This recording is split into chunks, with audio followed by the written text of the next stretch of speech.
पास वृत्त की इक्वेशन दे रखी है x square plus y square equals to a square plus रेखा की इक्वेशन दे रखी है ए अपॉन अंडर रूट 2 से घिरे क्षेत्र का हमें क्षेत्रफल ज्ञात करना है। देखो सबसे पहले अगर अपन बात करें कि हमें वृत्त का पता चल चुका है तो हम क्या करेंगे, एक वृत्त बना लेंगे।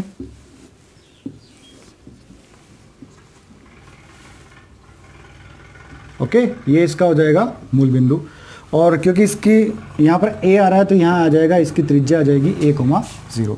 उसके बाद इसने बोला है देखो कि x equals to a upon under root 2, तो a अपॉन अंडर रूट 2 कहीं पर यहाँ पर अगर कहीं होगा तो यहीं पर कहीं पर इसके और इसके 0 और 1 के a के बीच में ही होगा। तो अपन क्या करेंगे, यहाँ से इसके ऊपर इस तरीके से बना देंगे। ओके, और हमें जो है ये एरिया ज्ञात करना है कि x से घिरे क्षेत्र का क्षेत्रफल ज्ञात करना है। देखो इसका क्षेत्रफल ज्ञात करने के लिए हम क्या करेंगे, ये एरिया अपन को क्या करना है, ज्ञात करना है। तो यहां पर हमारे पास जो इसके निर्देशांक आ रहे हैं वो कितना आ रहा है, a,√2 और यहाँ कितना आ जाएगा 0, यानी कि यहां से लगाकर ये वाला एरिया हमको क्या करना है, ज्ञात करना है। और हाँ देखो यहां पर हमें सममित मिल रहा है तो हम क्या करेंगे, ये आ जाएगा सममित और मैं यहाँ पर ले लूँगा इसका dx ले लूँगा। इसमें मैं पेन थोड़ा दूसरा यूज़ कर लेता हूँ।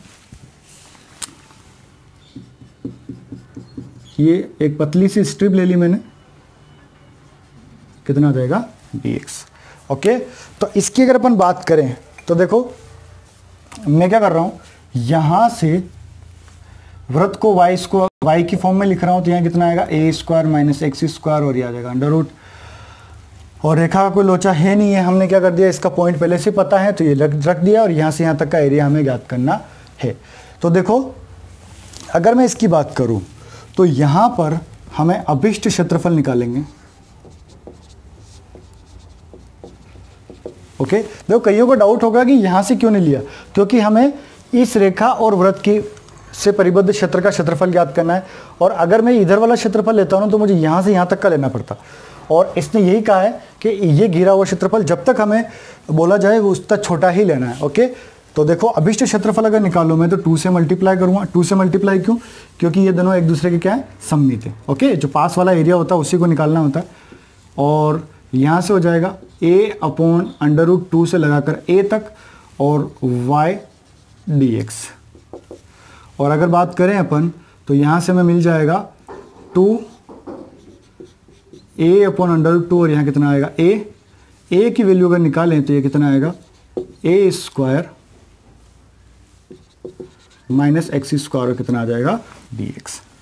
ओके, अब आप इसका समाकलन वही हमारा यहाँ लिख रहा हूँ मैं, a square minus x square का जो समाकलन होता है इसका फॉर्मूला ये कहता है कि आप क्या करो x/2 और उसके बाद रूट के अंदर a square minus x square और a square by 2 sign inverse x upon a, ये वाला फॉर्मूला अपने को यूज़ कर लेना।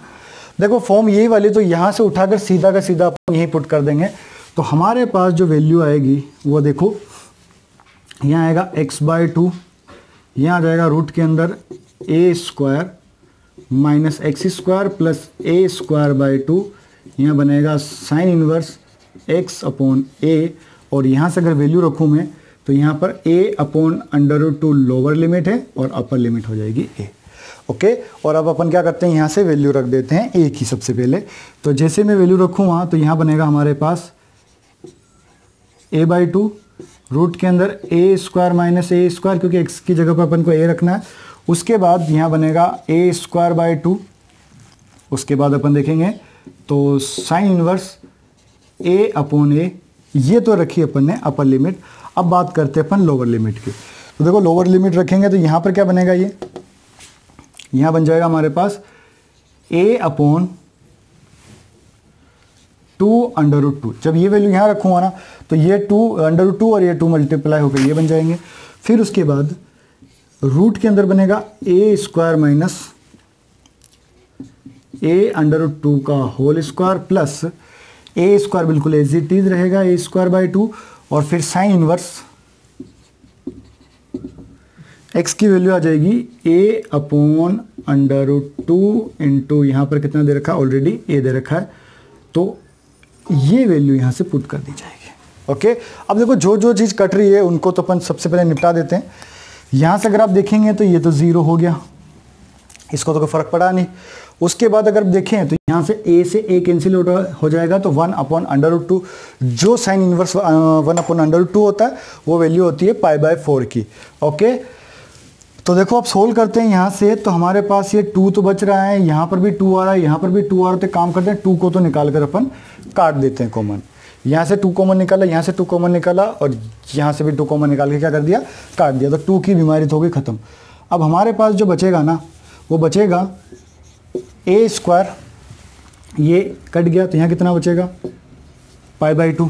ओके, साइन इनवर्स 1 कितना होता है π/2 होता है। अब यहाँ अगर मैं बात करूँ देखो तो ये तो सेम टू, यहाँ से 2 हट चुका है, यहाँ से भी 2 क्या हो चुका है, हट चुका है। तो अगर मैं इसकी बात करूँ देखो यहाँ से जो कॉमन निकलेगा ना तो a² - a² तो कितना बचेगा a²/2।